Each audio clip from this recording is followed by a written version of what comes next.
அரசு பேருந்து ஓட்டுநர்கள் சட்டை பையில் கைபேசி வைக்க தடை விதிக்கப்பட்டிருக்கிறது. கூடுதல் விவரங்களை எமது செய்தியாளர் பாஸ்கர் வழங்கிட கேட்கலாம். பாஸ்கர், என்ன காரணம்? முழு விவரங்களை பதிவு பண்ணுங்க. இந்த பேருந்து இயக்கத்தின் போது ஓட்டுநர்கள் கைபேசி வைத்துக் கொண்டு பேசுவதும், அதே போல அது தொடர்பான தொடர் நடவடிக்கையில் ஈடுபடுவதும் தொடர் புகார்களாக போக்குவரத்துறைக்கு வந்த வண்ணம் இருந்தது. ஏற்கனவே இருக்கக்கூடிய நடைமுறையில போக்குவரத்து இயக்கத்தின் போது ஓட்டுநர்கள் கைபேசி பயன்படுத்தக்கூடாது என்பது கடுமையான உத்தரவாக பிறப்பிக்கப்பட்டிருக்கிறது.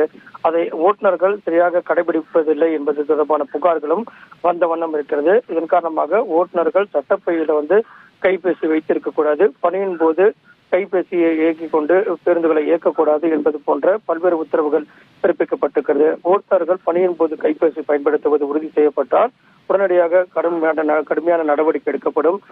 அங்கங்க போக்குவரத்து ஆய்வாளர்கள் எல்லாம்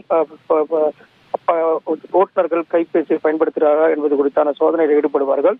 அப்படி சோதனையில் ஈடுபடும் போது கைபேசி வைத்திருப்பது உறுதி செய்யப்பட்டால் அவர் மீது துறை ரீதியான நடவடிக்கை எடுக்கப்படும். ஓட்டுநர்கள் பணியின் போது கைபேசி பயன்படுத்துவதால் அவ்வப்போது உயிரிழப்புகள், பெரும் விபத்துகள் ஏற்படுவது ஆய்வறிக்கையில கண்டறியப்பட்டிருக்கிறது.